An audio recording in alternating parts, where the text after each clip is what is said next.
think many people have intuited that we are increasingly stuck in a type of digital enclosure. And that's often sold to us as being something that's highly convenient and even revolutionary. But many of us are starting to sense that actually there's a deep kind of emptiness that lies in there. In libertarian thought, it's often imagined that markets are a natural form that's then parasited upon by some nefarious state. And then most analysis stems from that. You'll then say, the state's stealing my money, even though the state issues the money.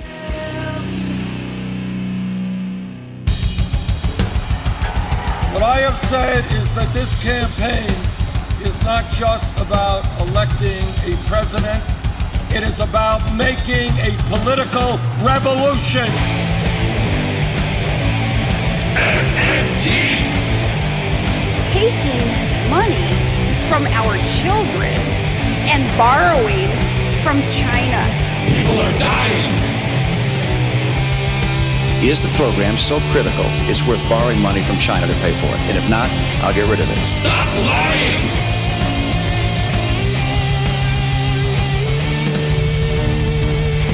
I want the truth!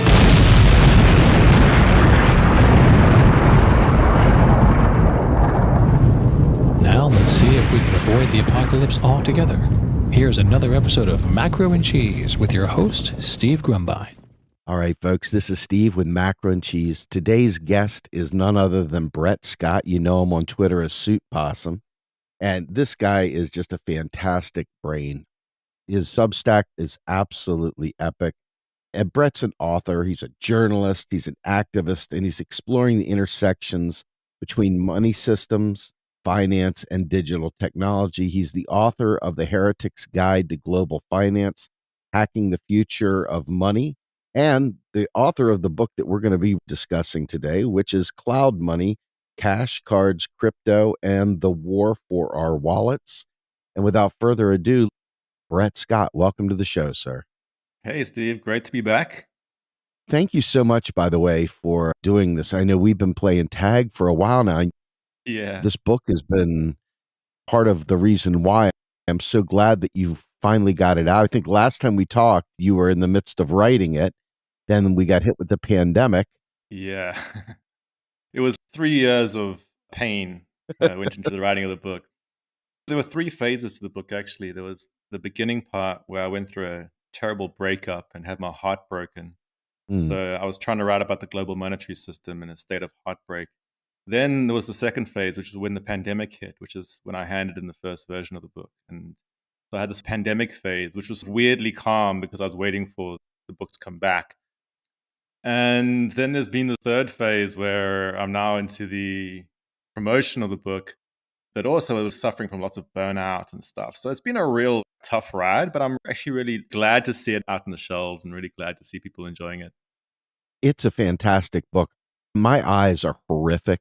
So when you sent me a forward copy, and thank you for that, reading this stuff requires me to wear 3 times reader glasses just to be able to read the page.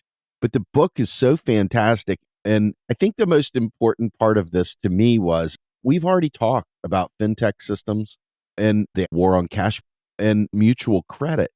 But you tied this book to an evolution, and you really were able to bake in some of the very important aspects of the behind the scenes stealth war that is going on for the future of digital exchange. Everything else that's tied into this decentralized look and feel where we're no longer shaking hands with people, looking them in the eye. We're autonomous things, appendages to this digital system. And Yeah. we've lost touch with one another, and our privacy has suffered as a result. And I don't know that our lives have gotten better, maybe easier in some ways, but I'm not sure that they've gotten better. Sure. This seems to be the thrust of the book, and you got very specific on a lot of different technologies, but it really grabbed me because during the pandemic in particular, I found myself trapped, bored, frequently surfing, reading, lots of reading, but also finding things that I never knew that I needed that I suddenly needed. And this digital world took over. So this book is extremely timely. And the depression you spoke about, I think a lot of us felt that. And Yeah, I think it played into our adoption of these technologies over this pandemic as well. yeah. Tell me about this book. What brought you to write this book? Yeah, sure. So the first book that I wrote was The Heretics Guide to Global Finance, and that came out back in 2013. And that was a book about how to understand the general financial system from a quite activist perspective. That was about hedge funds and private equity and all these different parts of finance. And then after I published that, I got involved in lots of alternative currency projects, alternative banking, many types of financial reform projects. But I increasingly found myself drawn towards this intersection of big tech and big finance. And interestingly, one of the reasons why I started getting drawn towards that was that my first book was all about how to challenge the financial system. And actually, there were all these tech people who perceived themselves to be doing that. There were all these tech startups who said, hey, we're doing that. We're trying to democratize finance. We're trying to take on the financial system. So I started getting invited into a lot of these tech scenes by people who perceived themselves to also be rebellious against finance. And so this is how I got my initial into a lot of this tech world. But I became increasingly skeptical about the story that was coming out of the FinTech world. And this was back in 2010, 2011, 2012, 2013. At this time, FinTech was quite new. And around 2008, when the financial crisis was happening, players like Google still had this warm glow about them. People still perceived Google as a force for good in society. And when contrasted against the banking sector, it seemed like, okay, well, maybe these Silicon Valley models will somehow revamp finance and bring all this democratization and stuff. And that was the very typical story we heard about FinTech several years back. But I became increasingly skeptical of this, and I started to see what was going on essentially was the financial sector was being automated. The FinTech world, what it was really aiming to do was to try and take the existing financial system and to just make it faster, more digital, more automated. And as an aspect of this, or one related topic was the cash system. So the fact that actually, in order to automate finance, these big players needed to get rid of cash because cash is an offline form of physical money and you can't automate this. So I was sort of bringing together this idea around looking at the monetary system and the decline of the cash system and the war on cash with this structural move towards automating finance and fusing together big finance with big tech. And so a large part of the book is about that. But then I've also been looking, of course, at the cryptocurrency movements, many of whom perceive themselves to be a response to that fusion of big finance with big tech. So in the book, I also look at how the crypto movements have pitched themselves as an alternative to this type of tech finance vortex. But I'm also very critical about crypto. And that's, I guess, what the book is about. But maybe going back to your point about the pandemic, I think many people have intuited that we are increasingly stuck in a type of digital enclosure. And that's often sold to us as being something that's highly convenient and even revolutionary and so on. But many of us are starting to sense that actually there's a deep kind of emptiness that lies in there, even like an existential emptiness around this endless type of digital convenience, and that this convenience comes paired with huge amounts of corporate power. And so the book is really set in that frame. And yeah, that's my general first take on it. During that time period, I got COVID. Many people were very kind and supported me through that, but it was a brutal thing. And I remember looking at all the different ads that were on not only Facebook, Twitter, things just popping up randomly into my feed. And there's all these happy people. And I'm locked down. I can't go anywhere. It shook me out of a little bit of a stupor and made me realize this propaganda stuff is really damn good. They're selling me on an idea that I'm going to be on an island somewhere wearing these flowy linen whites. The dichotomy between what was real and what was being sold through this digital medium, Yeah. it was really powerful. And through this time, the crypto bros trying to detach because the conspiracies that were so rampant, it was quite a challenging time. And insane inflation hits, the bottoming out of the crypto markets, no one knows what's happening. Yeah, yeah. Somebody does. Somebody's benefiting from it. But most of us, we don't have a clue.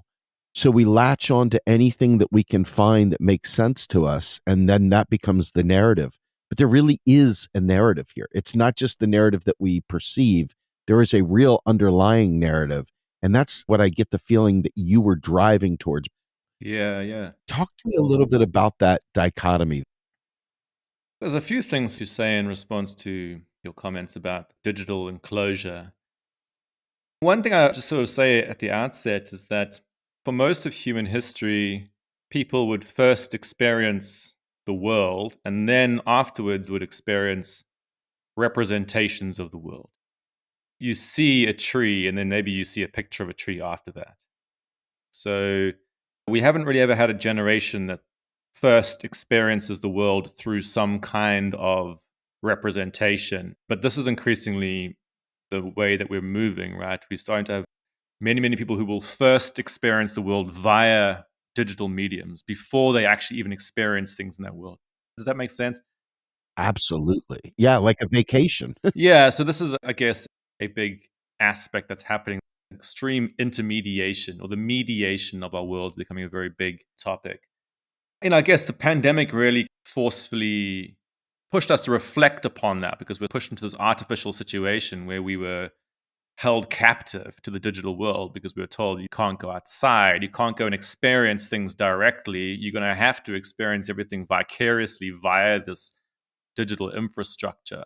And for many people, that was quite a wake-up call. Actually, many things in the world really are only meaningful if you can experience them with your physical body. So the pandemic has highlighted quite a few interesting things about the digital world in some ways. To say a lot of the digital rhetoric we hear about the digital future, we're often told that it's something that we all desire and that we all want to move towards and that it represents vast progress and convenience and so on. And yet when push comes to shove, human beings are physical, biological, cuddly creatures who want to interact socially, right?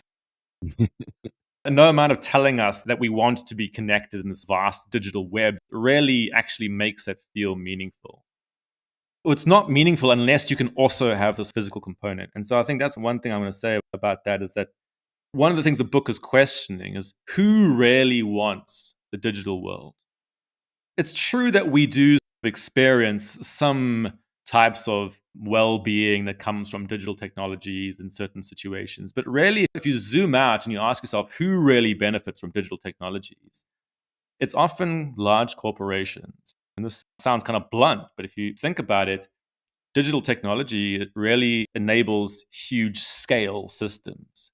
Digital technology is characterized by us interacting with faraway data centers that we can't see via a device. That action enables far bigger corporations to form. And so my intuition when I'm analyzing big economic systems is to say, I'm very skeptical about these narratives that position us as ordinary human beings as the ones who are driving this change to move towards this vast, inhuman scale digital infrastructures. My intuition is that often this is driven by very large, let's say, inhuman players like Amazon, these huge corporations who are the ones that really benefit the most from us becoming dependent upon this technology. And one last thing I'll say about that in terms about the manias that have been flying through society, the digital world is a perfect realm for unhinged views of reality to come to being, precisely because you can't really test it against anything.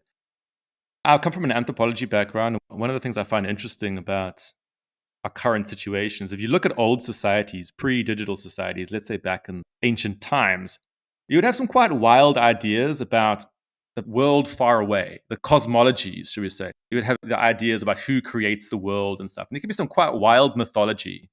But when it comes to immediate reality, what is around me? What do I survive on? What do I rely upon for my survival? People have got a very strong idea of how they survive. In hunter-gatherer communities, people have a very strong intuitive idea about how they survive. Whereas in our world, we've hit this very strange point where the global economy is now becoming so big that we don't even really know how it is that we survive. We don't have any interaction with the people that we are dependent upon. And in this context, these very unhinged theories start to develop about what's going on in the world and who's controlling it. So there's all this conspiracy theory stuff that starts to go rampant. This is a very long answer, sorry. No, it's perfect, though. I love it. Keep going.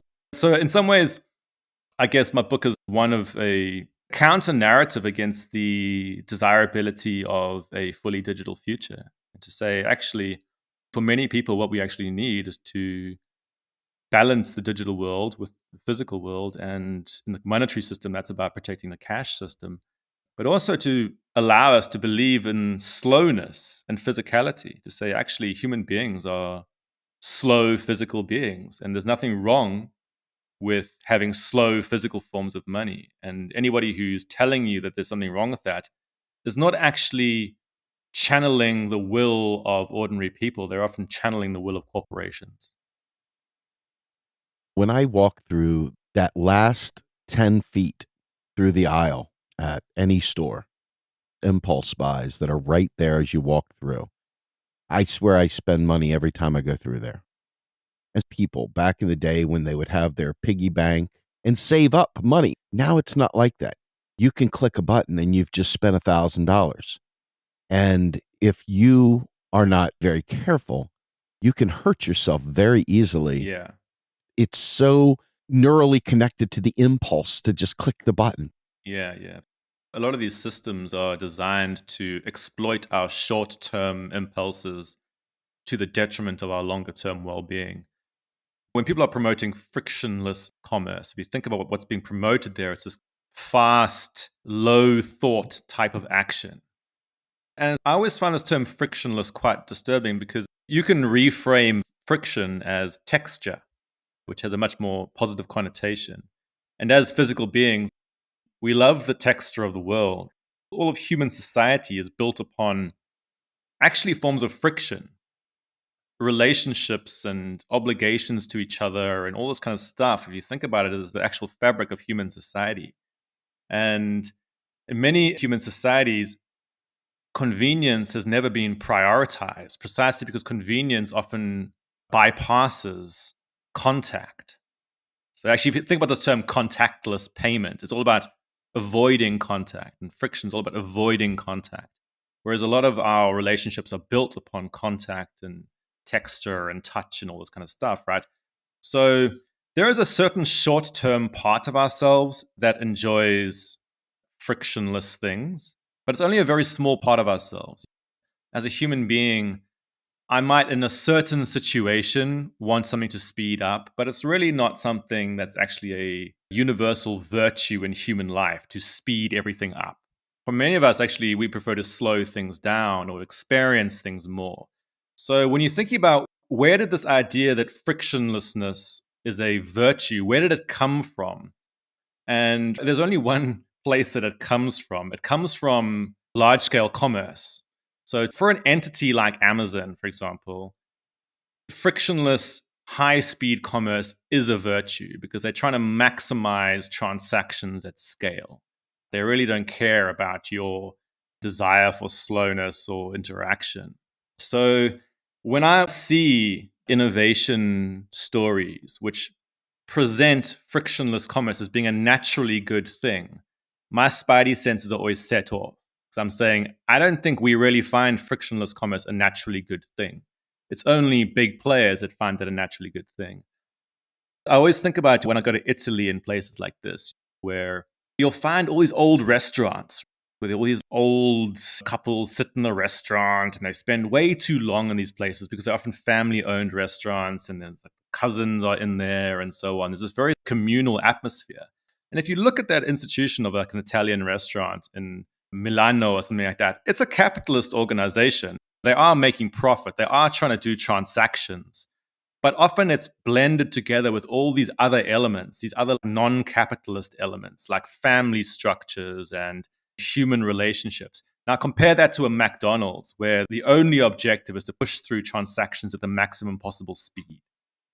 And that's what creates a difference in feeling in an economy between these highly commercialized spaces which are all about processing high numbers of transactions versus far more human places. And when I'm seeing these narratives that say human beings naturally want ever more frictionless convenience, I just reject that. I just say human beings don't naturally want that at all. What human beings like is a range of different things. We're holistic beings. We like different things at different times. Sometimes we really just like to hang out at my mate's restaurant without being told to leave. So a large part of what I'm doing is to say, look, what's really going on in our systems is that we're stuck in these huge scale capitalist systems. And the narratives that come out of that, the standard narratives, really are those narratives that support the profit impulses of large corporations. And we're often told that we have to take these on. We'll see it reported in the news. We'll see these news stories that say something like, cashless society is an inevitability. And we will all be moving towards this ever more digital future and so on. And whenever I see that, all I see is the commercial interests of large corporations being presented as the general interest of all people. I work in an industry that collects tolls, a toll road, and the pandemic brought about an opportunity. Collecting tolls, you got to take cash. Well, you're in the middle of a pandemic. You're handling cash and you're breathing COVID germs on your cash. You could be a super spreader through the tolling system. So the toll workers were reassigned and let go, and they switched to cashless tolling immediately. At least that was the rationale for making it in the time that it was made. And there was a lot of pushback and there was a lot of concern. But you're sitting there in a long line waiting to get across a bridge at a toll booth, and you're waiting when there's a long line of cars. And all you can think of is, wouldn't it be great if I could just drive through here, automatically debit my card and get out of this line? But there's a cost to that. And it goes back to slowing transactions down. Who are we trying to speed up for? Yeah. What is driving the speed of our lives? And you nailed it. It is big tech. And I guess that brings me to the next point. Your book goes through a lot of the technology that is being utilized behind the scenes as part of this web of connected digital disassociation. Talk to me about the technology that's being used to enact this war on cash. Sure. Well, I can talk about the two major forms of money we use, because that might be a good way to lead into it. Yeah. Can I quickly make a point about the toll? Yes, please. In some ways, you just captured that short-term part of ourselves that I mentioned, sitting in this queue and you're like, come on, hurry up. And that is a legitimate element of human society. We do have these short-term part of ourselves that want that. And the question is it always good to maximize that or not? So the standard narrative is that it's always good to maximize that short-term impulse, which I just think the whole point is that that comes with this major cost. You lose a bunch of things. We can go into all that stuff that you lose. But the other question that you ask, why do we often need to speed up? And one of the ironies I just want to point out about this concept of convenience is that convenience is a relative property of a system. It's not an absolute thing. So often, if you are stuck in a system that is accelerating and getting ever more complex, you will often find that if you don't adopt certain technologies, you will start to get discriminated against, or you will start to experience struggles. So often what we're saying when we're saying we need convenience is we're often saying we are stuck in a system that's getting faster, and if I don't catch up, I'm going to be left behind. And we kind of know this because theoretically, if we were adopting ever more convenient technologies, we would be saving time. We would be getting ever more leisure. But we're not getting ever more leisure. We're becoming ever more busy. Despite the fact we're surrounded by all this convenient technology, we're getting ever more busy. So there's no correlation between these technologies and an increase in our leisure time. This is because we're stuck in these large-scale capitalist systems. And what technology is used for is to expand production and expand the system. It's not used to save time for you. And when you're stuck in that situation, you'll feel yourself getting more stressed if you don't have the technology. So that's often what's happening. Anyway, let me just go on to the points about the monetary system, because one of the big things I'm covering in the book is the fact that what we call the US dollar is not a single currency. It's actually at least two different currencies that are branded as the dollar. So the first form that we visually associate with money or mentally associate with money is cash, which is issued by the Federal Reserve and Treasury. It's issued by state institutions, and it's a primary form of money. It's the core form of money. And I know you do a lot of stuff around the MMT movements, and you've been involved in a lot of that. And in many ways, the MMT movement looks a lot at the dynamics of the first tier of money, the state part of the monetary system or the government part of the monetary system, and how it works. So states issuing money into existence and pulling it back out.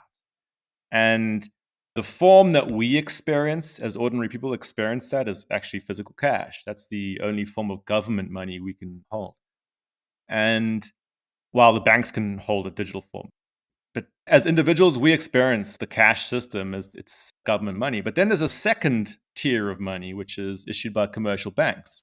And in the book, I'm using this metaphor of casino chips. Because I've been involved in monetary circles for a long time, and I was always getting super frustrated.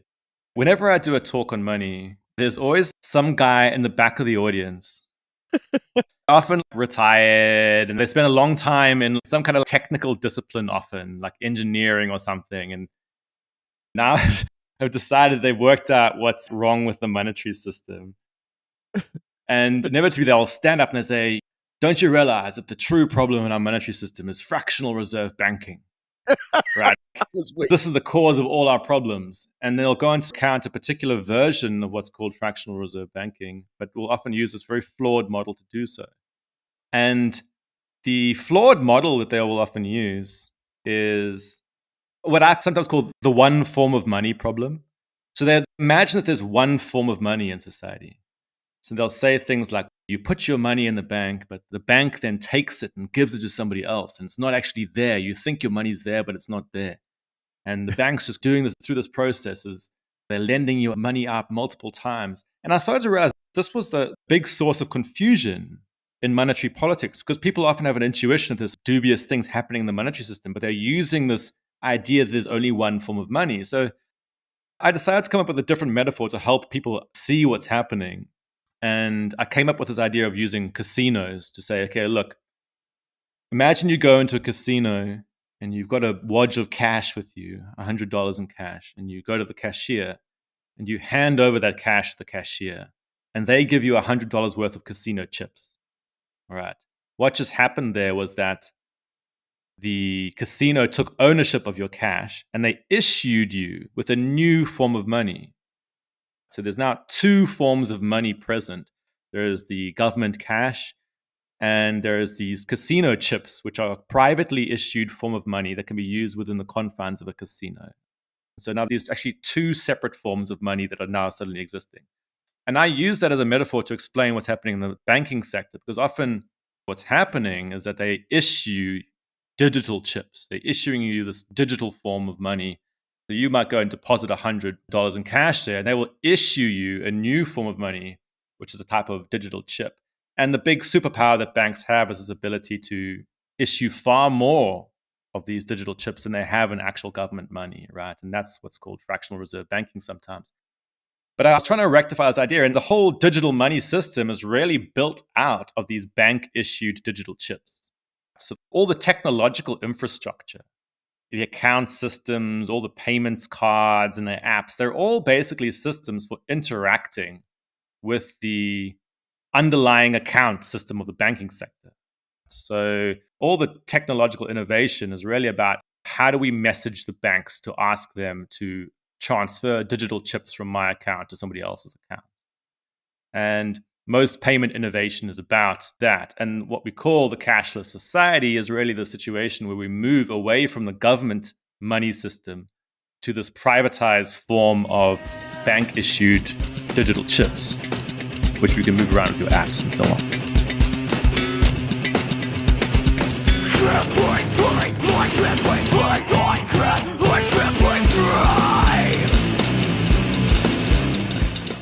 You are listening to Macro and Cheese, a podcast brought to you by Real Progressives, a nonprofit organization dedicated to teaching the masses about MMT, or modern monetary theory. Please help our efforts and become a monthly donor at PayPal or Patreon.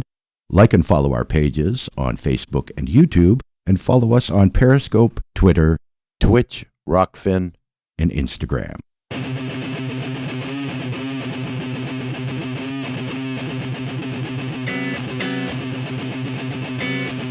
My tolerance, trying my patience, and never would you see me reach another one waiting. I'm trying on the lies you tell me, lies you tell me. It's up to my tolerance, trying my patience, and never would you see me reach another one waiting. I'm trying on the lies you tell me, lies you tell me. Back in the Great Depression era, you had all these gangsters. And today, crime looks so different. That whole exchange looks so different. And speaking of multiple forms of money, it was very visceral. You could see the big bag of money, and people were fearful then. But now, a guy can be in his mom's basement and break off the greatest robbery of all time from a keyboard on his computer.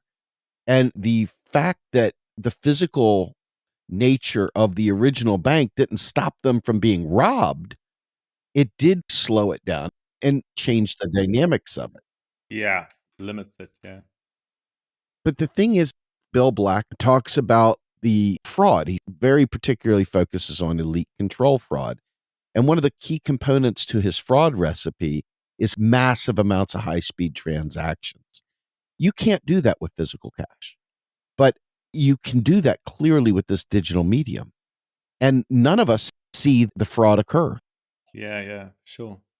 So from privacy to security to the physical nature of it, this is so fundamental.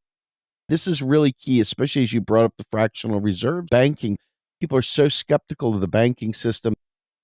But this particular dynamic, I think, is what people are most afraid of today as we enter into this digital world. Yes, there's this mental break between what is fiat currency and what is a payment system, and what are the hierarchies of that. But I believe most people are genuinely terrified of what they can't see. Yeah. It's like the creature under the bed. In this case, we have no idea what's happening. I was looking at my credit card statement the other day, and somebody had hacked my card. Somebody had gotten into my account. Yeah. So all this changes to security and privacy has broke people's brains. But is it really that much different in terms of form?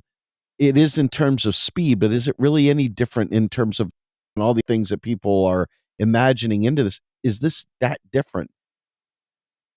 Just bear in mind, when we're looking at what's called a cashless society, it's a euphemism. I think we might have discussed this before, but it's a euphemism.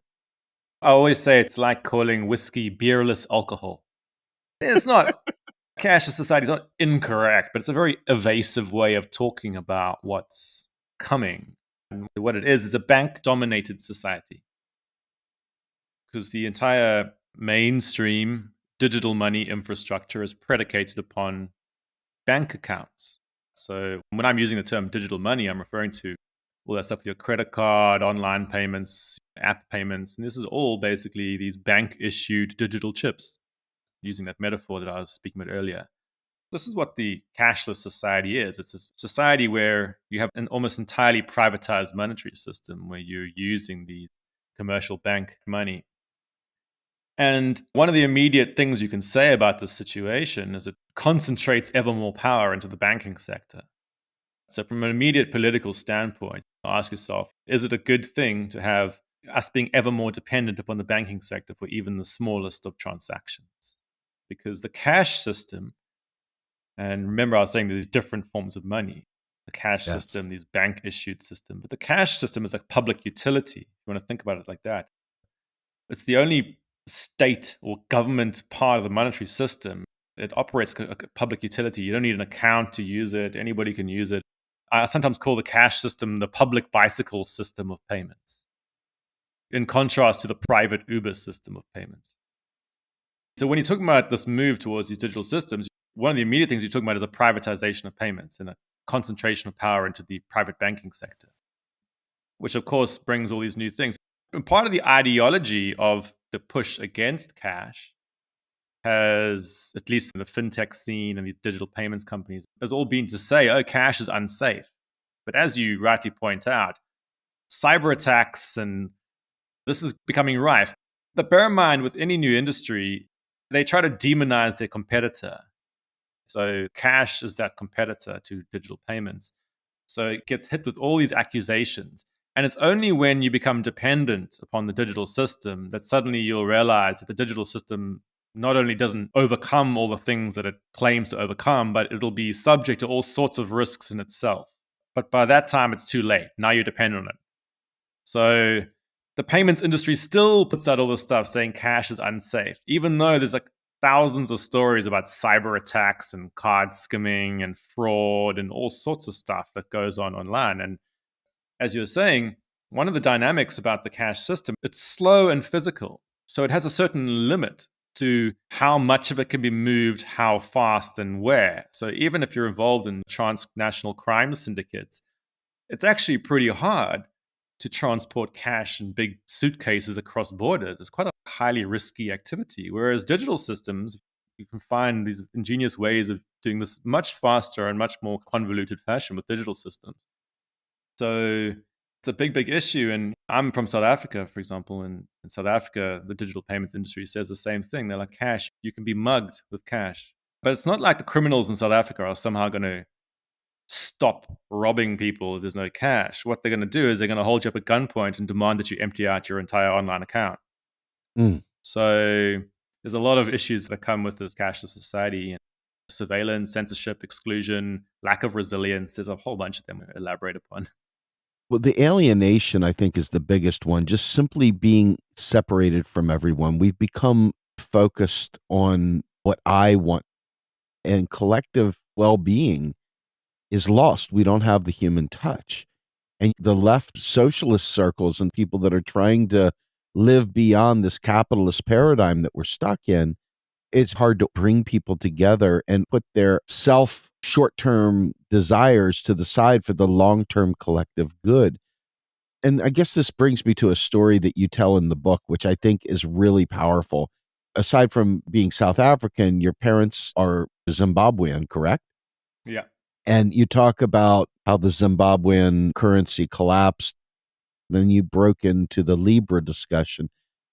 Tell us that story, because I think that is something that most listeners would probably find fascinating. Sure. It's quite a complex story in many ways, but it will probably reveal some of the dynamics. So yeah, my parents are Zimbabwean. They were part of what used to be called Rhodesia, because Zimbabwe used to be called Rhodesia. And Rhodesia was actually a country that broke away from the British Empire. It was originally controlled by the Brits, and they had the British pound. And then a white minority government broke away, and they saw that the UK was planning to decolonize. So the white settler population in Rhodesia basically broke away and declared independence because they wanted to stop this process of becoming a decolonized country. So my parents grew up in that context. And one of the first things that country did was to rebrand their monetary system as the Rhodesian pound. And my dad was in the special forces in that country because there was a war that broke out. And Robert Mugabe was one of the leaders who was fighting against my dad in that war. Robert Mugabe is this interesting character because he was a school teacher. Then he was imprisoned for 11 years for political activity. As a political dissident, he was thrown in prison. During that time, his son died and so on. There's a bunch of stuff happened. But basically, Mugabe eventually got out and he led a rebel movement, and they eventually won power in 1980. And then they renamed the country Zimbabwe. And they threw out the currency and said, okay, now it's the Zimbabwe dollar. And so one of the first things I'm getting at is around the sort of the politics of money, that actually for many countries, having sovereignty of your currency is a very big thing. In MMT communities, this is a big theme, that having sovereignty over your monetary system is a tool of statecraft. If you can wield it well, it's something that you can use to help your population. Of course, Mugabe didn't wield this well. He basically lapsed into dictatorial paranoia. And I remember I used to be in Zimbabwe at this time when this would happen. And he basically drove the currency system into the ground. They thought that issuing loads and loads of money when production in the country was collapsing would somehow magic away the reality of their situation. And one of the big lessons in MMT circles is that you can issue money provided that the underlying conditions are right, and it will be used to mobilize new production. But in Zimbabwe, they were issuing loads of money whilst the underlying production in the country was collapsing. So it was a recipe for hyperinflation and destroyed the currency. So that was the Zimbabwe situation. But fast forward to 2019 and Libra comes out, which is Facebook is claiming to build its own currency. And bear in mind, Libra, what it actually was a system whereby it would be backed by multiple different national currencies, but most notably the US dollar. So it was this new unit which was backed by multiple different national currencies. And one of the big alluring lines that people like Zuckerberg were trying to say was, hey, look, people in Zimbabwe will be able to use this to save themselves from their dodgy national currencies. And we'll be bringing all this liberation to the world's unbanked. And this to me is a completely imperialistic line. It's basically saying, rather than seeking monetary autonomy for yourself, just depend upon this unit issued by an American corporation. And that somehow is going to save you. But actual Zimbabwean democracy activists would want their own currency. They'd want to have the ability to control their own monetary policy and make their own decisions. They don't want to be subject to Mark Zuckerberg. And what Mark Zuckerberg and these guys in Silicon Valley specialize in doing is creating these slick user experience, but concealed below the surface is all these hidden politics. You're now going to be dependent upon this US dollar-backed system, and you're going to lose autonomy in your own country, which caused lots of backlash against the Libra system. And it goes back to the politics of money. Money is not just about convenience. It's not just about, do you have a great app or not? It's like a large part of it is, do you control it? Do you have some democratic oversight of your currency? Who gets to issue it and on what grounds? So yeah, that's what that story was intended to highlight.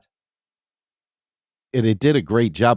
I think that plays into a lot of current activists in the MMT community who are looking to provide a more democratic view of the public utility. As you said, we have a public monopoly on currency, and it's not democratically controlled in any way.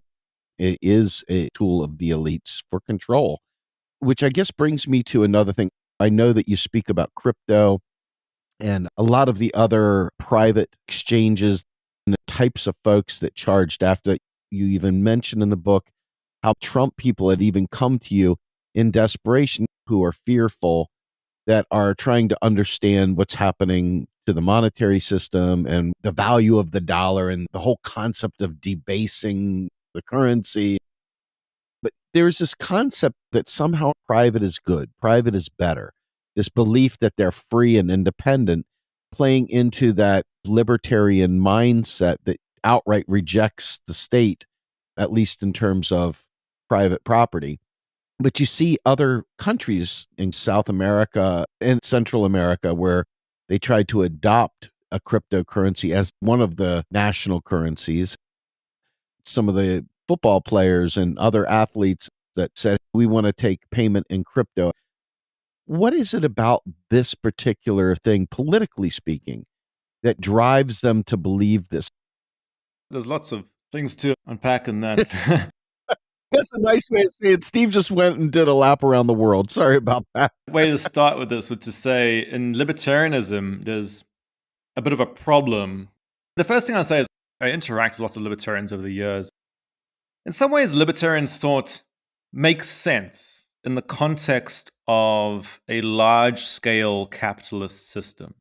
If you do find yourself in a transnational economy where it's so huge, you feel isolated. It's not surprising to me that you then develop an ideology that imagines that you're this individual battling against the market. Because many people do experience markets almost like the weather. Here's this huge storm, it hits you, and you better figure out how to deal with it. That's like a very libertarian mindset.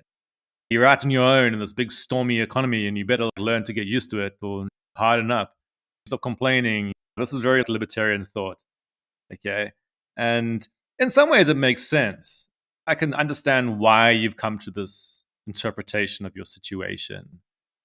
One of the difficulties the left has historically is you're trying to show people that actually these supposedly natural storm that buffets you is an artificial creation. It's the result of the actions, these things that emerge in a capitalist market. And actually, you can coordinate differently and collaborate a lot more to create a better alternative. But for many people, just imagining yourself as a solo individual is often what you got to do. But one of the delusions that comes out of libertarian thought is that there's a fundamental separation between states and markets. So this is where it gets very dubious in libertarian thought. It's often imagined that markets are a natural form that's then parasited upon by some nefarious state. And then most analysis stems from that. You'll then say, the state's stealing my money, even though the state issues the money. There'll be all these things that get said, which is about this imagined parasitic entity that's parasiting upon the natural market. Whereas if you come from the kind of background like me, which is economic anthropology and more people like Karl Polanyi and these people, like different theorists like this, you would say, actually, the capitalist market or large-scale capitalist markets are underpinned by state institutions. You don't find large-scale capitalism without large-scale state institutions and especially large-scale state money systems. So the whole libertarian imagination is predicated upon the state underpinning. And so I often think about libertarianism a bit like, I imagine this teenager on their bed, fuming away, pissed off at their parents, saying, I'm going to escape and leave home. Screw my parents. I'm going to seek out my own fortune out in the streets. And this is very like libertarian thinking. It's the sort of mentality to find yourself in a situation when you're in this very large-scale economy and you then feel oppressed by the state institutions that actually underpin that economy. It's a little bit like a teenager who's pissed off with their parents. So a lot of libertarian thought ignores the state and pretends that it's this artificial parasite upon the market, even when the state underpins the market. And then all the fantasies of libertarianism come out of this thing saying we can escape to this non-state realm where these large-scale markets will somehow exist, but without a state foundation. And there's a monetary part to this ideology, because if you want to believe that the market is natural and the state is unnatural, you got to also have an example of a natural form of non-state money that will hold that market together. A lot of libertarians become obsessed with gold and these types of imaginations of some kind of apolitical money system. And Bitcoin happens to be one of the things that's taken that at least partially captured that imagination in libertarian circles. This imagined apolitical money. And whenever I'm around Bitcoiners and stuff, so I've been involved in that scene for quite a long time, I'd always get this line fed to me, which is, hey, don't you realize the fiat money system is based off violence?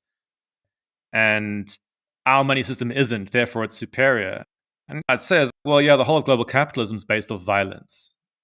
Contract law, the underpinning of nation states upon which all your production is dependent. It's not just the monetary system, everything's based on violence. And if you can only selectively apply that viewpoint to the monetary system, you imagine the existence of transnational supply chains, and yet you don't see the violence in that. You imagine it's going to exist without the state. So there's this very strange thing going on in libertarian thought about this imagined apolitical money form, and also imagining that somehow that will work. And what's rarely happened in Bitcoin is that this apparently apolitical money form has been totally dominated and taken over by the actual monetary system. Despite all the pretenses to things like Bitcoin being this escape from the system, really what it has become is a object traded in the normal US dollar system. And obviously there's a big political critique to be had here, because in left-wing circles, let's say the MMT community, people don't deny the violent underpinning of state foundations, but people will argue, say, what we've got to do is we've got to find ways to steer that and push it in a positive direction. We don't engage in this fantasy that somehow you can have this society that has no governance processes and that's somehow going to be a peaceful society. Whereas in these Bitcoin circles that exist in this fantasy world, this imagined non-violent apolitical thing somehow exists. And I guess maybe the last thing I'll say is that, again, going back to the point I started with, is if you are stuck in this global economy, which feels like a storm that buffets you. There's a certain kind of existential emptiness that accompanies that experience. You just go to work every day, you're supposed to buy stuff and you don't really know why and so on. And I often feel like the crypto movements are people within that situation seeking some kind of excitement and meaning in an economy that often doesn't generate or allow for that meaning to exist. So I often feel there's this big fantasy element in crypto, all these men imagining themselves on a crusade, when clearly they're just trading it for US dollars. This is very obvious. But the fantasy that goes along with it, this fantasy of liberation. And so there's something quite, in a way, sad about it, but also, I mean, kind of interesting. I want to ask you the final question because we've been on here for a bit and I really appreciate the time. Sorry, I was giving very long answers. Well, they're good answers. And I got so many more things I want to ask you. I wanted to talk about a little bit of the political angle. Warren Mosler talked about if you can't build a regulatory environment strong enough to handle the banking industry, don't create the banking industry. And he was very emphatic about that. You must have the regulatory environment to be able to counter that Leviathan. Yeah. But our Congress is clearly not trained in basic fiat, much less all the FinTech, and they're voting on bills in the future of digital society. And thank God we do have friends like Ron Gray and the Modern Money Network and others like yourself who influence people and talk to people and help create the roadmap for tomorrow. But there's far more voices than what I call the good guys. And I see no regulatory environment capable at this point, and I see no real understanding of it without giving up our soul to the state where they can see every aspect of our lives. I don't see any meaningful control apparatus. What are your thoughts on the structural deficiencies of not just surveillance, but actually audit and control? Yeah, you probably have more insight in some of the regulatory stuff in the US than I do. But some points that you've touched on there is going back to some of the early points we're talking about, complexity and scale. Human beings, we're small scale creatures. And I don't say this in any derogatory way. This is how we actually are. We are very good at understanding our immediate environment, but not very good at understanding distant things that we can't see.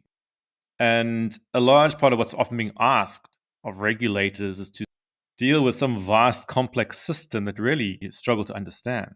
It's at a scale that you can't really experience. And so there's a natural disjuncture between a small-scale human being and a large-scale complex system. And historically, in these battles between left and right, what the right will often say is, well, don't even attempt to alter the system, just let it run. And touching back on that libertarian critique I just did, whilst doing that, they would pretend that the market was a natural construct, that it just emerged naturally out of the spontaneous actions of human beings, rather than being underpinned by actual states. Whereas in the more left circles, or people who believe that you can moderate markets in various ways, you're saying, actually, the state brings the market to life, and it can also then moderate the worst excesses of that market. But that becomes ever more difficult the larger that market gets, and the more transnational it gets, of course.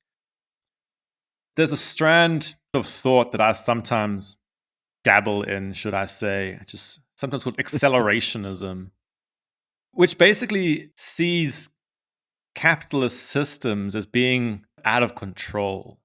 And more than out of control, not controllable, too big to control, and that are operating with principles that we can't actually really override. And you get sort of right-wing and left-wing versions of this thought. But if you're watching films like The Matrix, you'll see accelerationist type stuff there, where it's like the machines eventually took over and they created other machines and then control our reality. This is what happened when you let the system run away. And lots of science fiction has this feeling to it. Our systems get too big for us to control, and eventually the dynamics of these artificial structures we've created come to haunt us. And that's often what's happening in our economies, is that these structures that we've created are haunting us and we can't quite work out what's happening. I don't really have a way to overcome that, but there are certainly many movements, whether it be regulatory movements or attempts at building alternative economies and so on, are often trying to pull against the natural emergent effects of complex systems. So You've been talking about regulation, which is the attempt to clamp down or steer these forces that are unleashed by market societies. But of course, there's also attempts to build alternative banks or build alternative currencies. And often these alternative economy movements, what they're trying to do is to say, look, large-scale capitalist society is just like out of control. We need to try and bed it down again and bring it back into human communities and tether it down more, right? Because it's now sort of detaching from us. It's detaching from what we actually want. I'm just going to circle back to cash because one of the arguments I'm making in the book is that actually, weirdly, the cash system right now in this stage of global capitalism is something that slows it down. At one point in time, let's say in the 1800s, the cash system was something that was used to expand market systems. It was the leading edge. At one point, cash was this highly capitalist thing. But in any capitalist system, it's always going through these iterations where it's expanding and trying to shed old versions of itself. And actually, in the current global economy, the cash system has become almost anti-capitalist. It's become part of the system that's slowing down the expansion.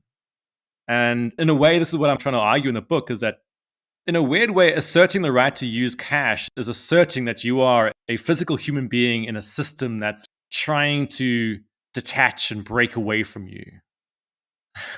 And you're demanding that you can remain a physical being in a physical world. And I don't know if that fully makes sense. And I haven't answered your regulatory question either. It's okay. You made the point that human beings are disorganized. We kind of talked about that in the very beginning of this discussion.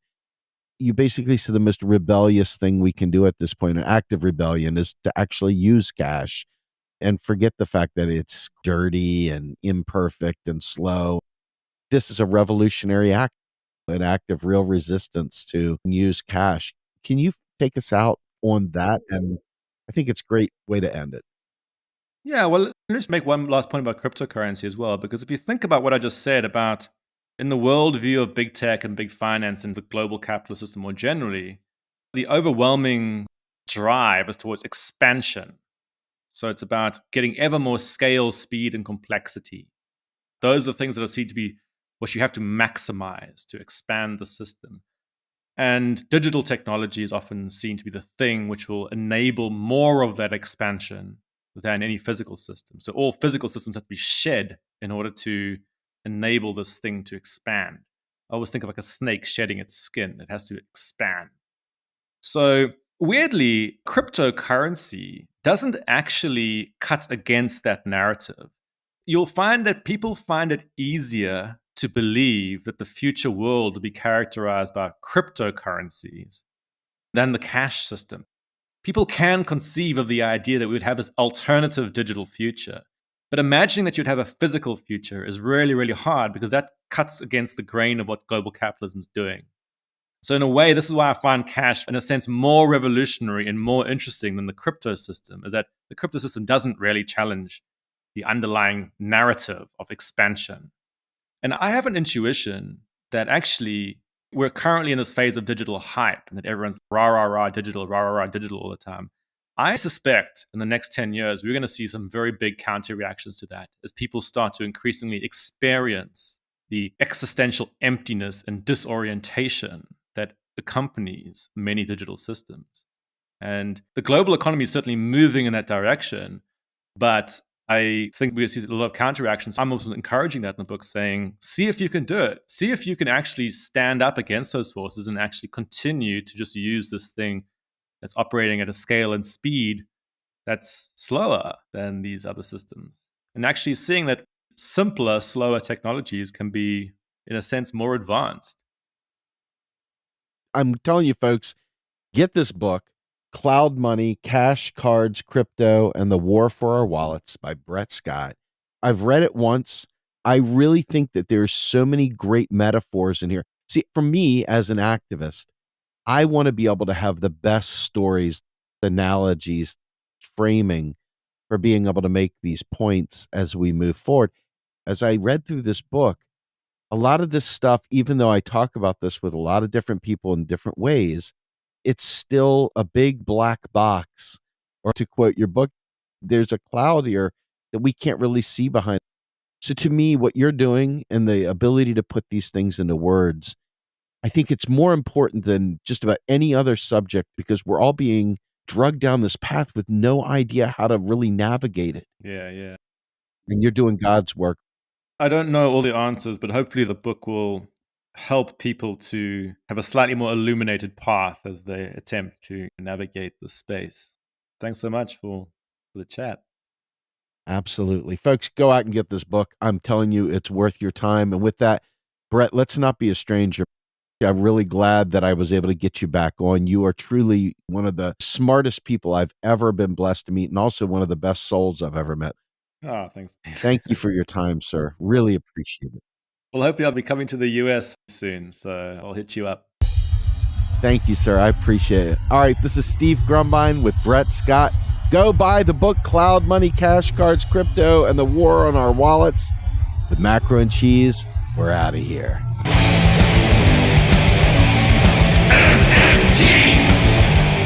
Macro and Cheese is produced by Andy Kennedy. Descriptive writing by Virginia Cox and promotional artwork by Andy Kennedy. Macro and Cheese is publicly funded by our Real Progressive Patreon account. If you would like to donate to Macro and Cheese, please visit patreon.com/realprogressive.